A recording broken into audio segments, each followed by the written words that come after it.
You walk down a corridor lit only by candles, their shadows dancing on stone walls older than memory.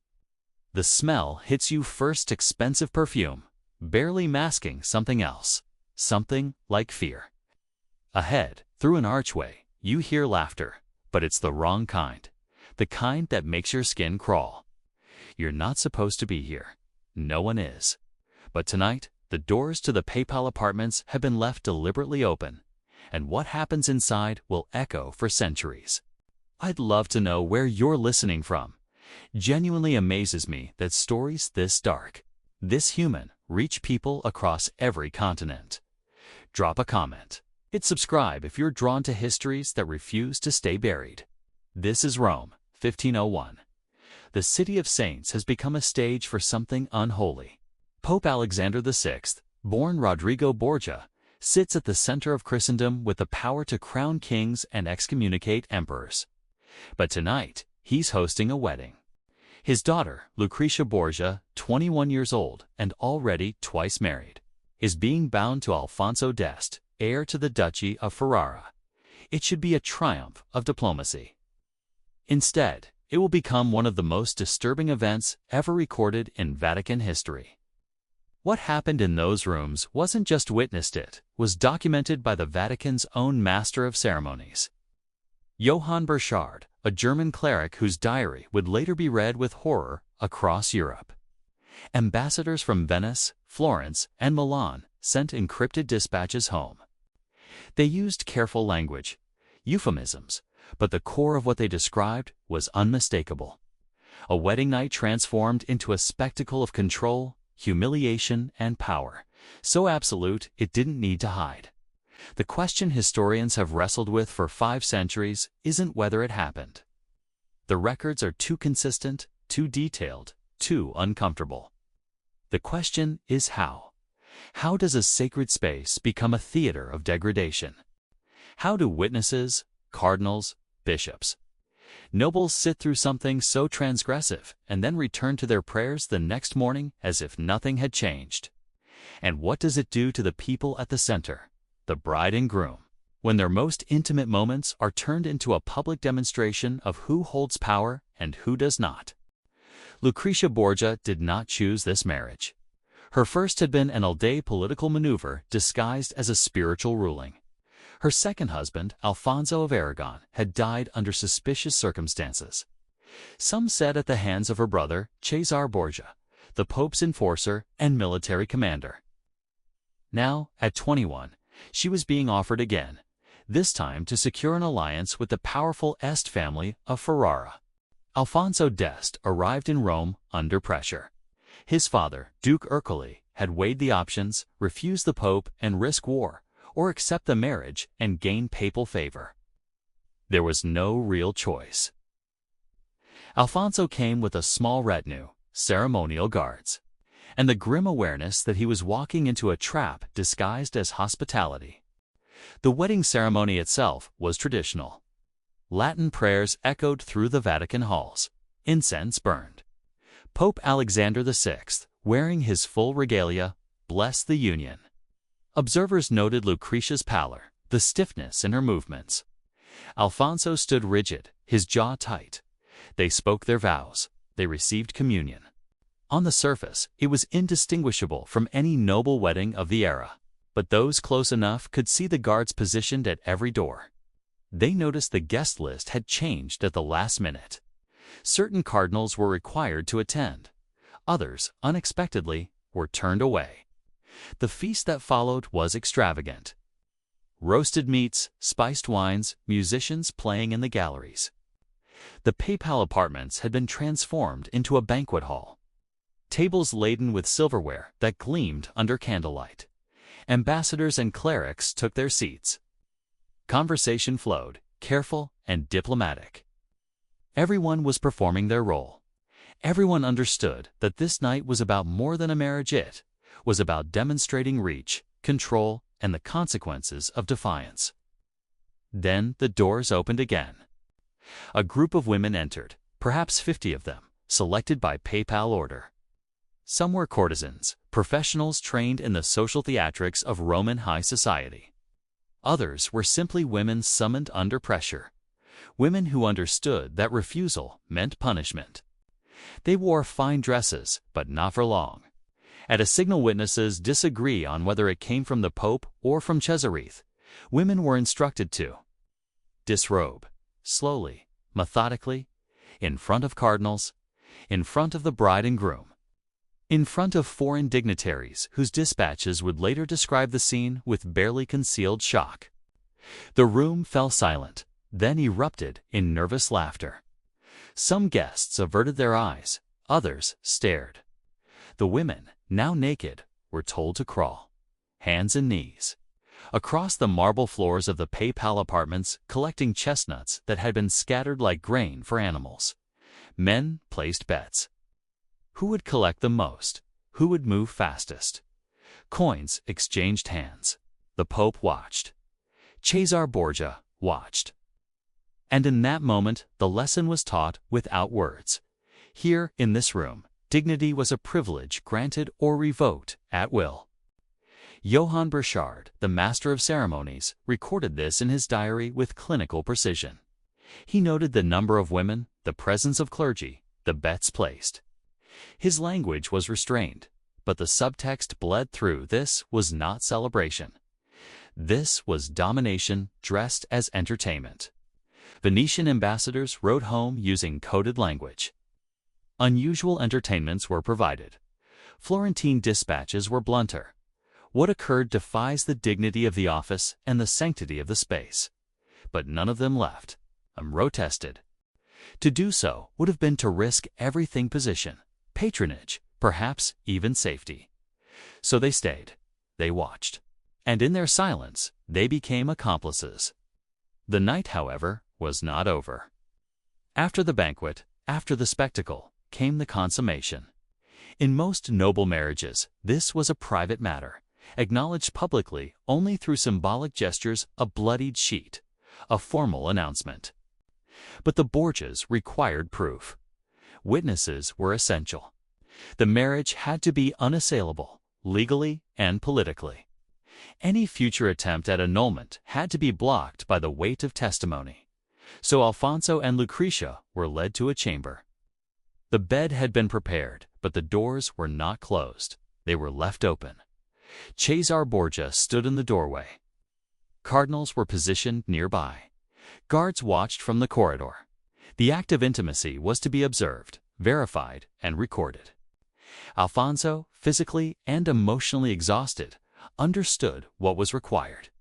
Lucretia, who had endured 2 marriages already orchestrated by her father, lay still. Consent in any meaningful sense had been rendered impossible. When power is absolute, when armed men are present, when refusal carries consequences that extend to families and territories, what remains is coercion, dressed in legal formality. The first consummation was completed. Cesar entered the room, inspected the evidence, and announced that the duty had been fulfilled. There was no comfort offered, no acknowledgement of the humanity of the 2 people involved. This was a transaction, and the ledger had been balanced. But it didn't end there. Hours later, a second consummation was ordered, then a third. Each time, witnesses confirmed. Each time, the mechanical repetition underscored the point. This marriage was not about love, partnership, or even alliance. It was about control. About demonstrating that the Borgia family could bend people, institutions, and sacred spaces to their will. For Alfonso, the psychological break was immediate. Later accounts describe him as withdrawn, haunted, reluctant to engage with his wife beyond what duty required. For Lucretia, the trauma compounded years of being used as a pawn. Her body had become a document in her father's diplomatic archive, signed and sealed in the most violating way imaginable. The immediate aftermath in Rome was a performance of normalcy. Paperwork was filed. Letters of congratulation were sent. The Este family received formal protections and favors from the Pope. Publicly, the marriage was a success. Privately, gossip ignited across Italy. Ambassadors dispatched their reports. Some emphasized the political utility of what had occurred: an alliance secured, a duchy brought into the papal orbit. Others focused on the moral rupture. How could the Vicar of Christ preside over such degradation? The answer, uncomfortable and clear, was that papal authority had been privatized. Rodrigo Borgia wielded spiritual power as a personal instrument, and no structure within the Church was strong enough to resist. Lucretia left Rome for Ferrara shortly after. In her new home, she would spend the next 18 years attempting to rebuild some measure of dignity. She became a patron of the arts, commissioning works from poets and painters. She founded hospitals, supported religious orders, and cultivated a reputation for piety and charity. Historians debate whether this was genuine transformation or strategic performance. Likely, it was both. She had learned that reputation was survival. Her letters from this period, the ones that survive, are measured and careful. She rarely spoke of her father or brother. She focused on her children, her duties as duchess, and the slow accumulation of goodwill that might, over time, overwrite the scandal that clung to her name. Alfonso d'Este ruled Ferrara with competence, but those close to him noted a distance, a coldness that hadn't been there before. He fulfilled his obligations. He fathered heirs. But intimacy, trust. The possibility of partnership, those had been shattered in Rome. The marriage produced children who secured the Este dynasty, and in that narrow sense, the Borgia strategy succeeded. But the human cost was written in the silences between husband and wife, in the separate lives they lived within the same palace. Rodrigo Borgia, Pope Alexander VI, died in 1503, just 2 years after the wedding. His death was sudden fever, vomiting, convulsions. Rumors of poisoning spread immediately. Some said it was enemies. Others whispered that he and Cesare had accidentally consumed wine they prepared for a rival cardinal. The truth was never confirmed. What mattered was that the architect of the night, the man who had turned the papacy into a family enterprise, was gone. Cesare, without his father's protection, fell rapidly. He was imprisoned, escaped, and died in obscurity in Spain a few years later, killed in a minor skirmish. The Borgia power dissolved almost as quickly as it had been built. But the memory of that wedding night endured. Protestant reformers decades later would cite the Borgia papacy as evidence of institutional corruption. Martin Luther's 95 Theses didn't mention Lucretia's wedding specifically. But the story circulated, feeding a broader narrative about a church that had lost its moral authority. Catholic reformers within the Church also pointed to such excesses, arguing for stricter oversight, for separation between spiritual office and family ambition. The Council of Trent, convened in 1545, would eventually address some of these abuses. But by then, the damage was done. The Reformation had fractured Christianity, and the Borgias had become a symbol proof for many. That power, unchecked by accountability, would always corrupt. Johann Burchard's diary was published centuries later. When scholars first read his account of the 1501 banquet, many assumed it was exaggeration or slander. How could such things happen in the Vatican? How could clergy participate? But as more documents surfaced, ambassadorial dispatches, financial records, letters, the story held. The details matched. The timeline aligned. What it seemed impossible was, in fact, documented reality. And that realization forced a reckoning. Not just with the Borgias, but with the structures that had enabled them. How does an institution designed to safeguard the sacred become complicit in its violation? The answer lies in what happens when authority is concentrated without oversight, when loyalty is purchased rather than earned, and when the people meant to hold power accountable are themselves dependent on it. Lucretia Borgia died in 1519 at the age of 39 after complications from childbirth. Her final hours, according to those present, were spent in prayer. She asked for last rites. She expressed concern for her children. Some historians see in this a woman seeking redemption. Others see simply exhaustion, a life lived under the weight of her father's choices. her brother's violence, and a night in Rome that redefined what power could take from a person. She was buried in Ferrara, and her tomb became a site of quiet mourning. Not scandal, not spectacle. Just the end of a life that had been used from beginning to end as currency in someone else's ambitions. What remains 5 centuries later is not just a cautionary tale about corrupt popes or Renaissance excess. It's something more specific and more haunting. It's a record of how institutions can be weaponized, how legal forms can disguise coercion, and how witnesses can rationalize the unthinkable when their survival depends on it. The night of Lucretia's wedding was not an aberration. It was a concentration, a distillation of tendencies that ran through the power structures of the era. Nepotism, spectacle, the use of intimacy as a tool of control. What made it shocking was not that it happened, but that it happened in a place meant to represent something higher. The candles in those papal apartments burned down to nothing that night. The guests eventually dispersed. The women who crawled across marble floors went home with coins in their hands and shame they could not speak.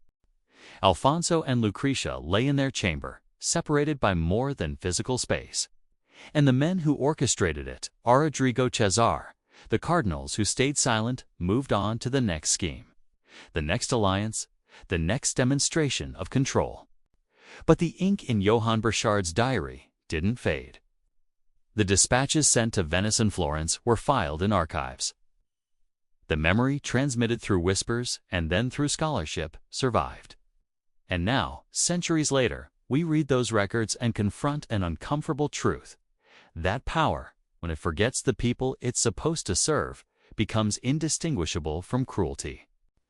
That witnessing abuse and doing nothing is its own form of participation. And that the cost of such nights is never paid by the powerful elites carried by the people whose names we almost forgot. Whose suffering was meant to be invisible, but whose humanity refuses to disappear from the historical record. Lucretia Borgia was 21 years old the night they made her wedding a spectacle. She would live 18 more years. She would build hospitals and commission art. She would bear children and bury some of them. She would pray, and perhaps, in those prayers, she found something the men who controlled her life could never take. But the night itself, the humiliation and the coercion, remained. Written, witnessed, undeniable. A wound in history that never fully closed. Because some things, once done, cannot be undone. They can only be remembered. And in the remembering, perhaps, lies the only justice the victims ever receive.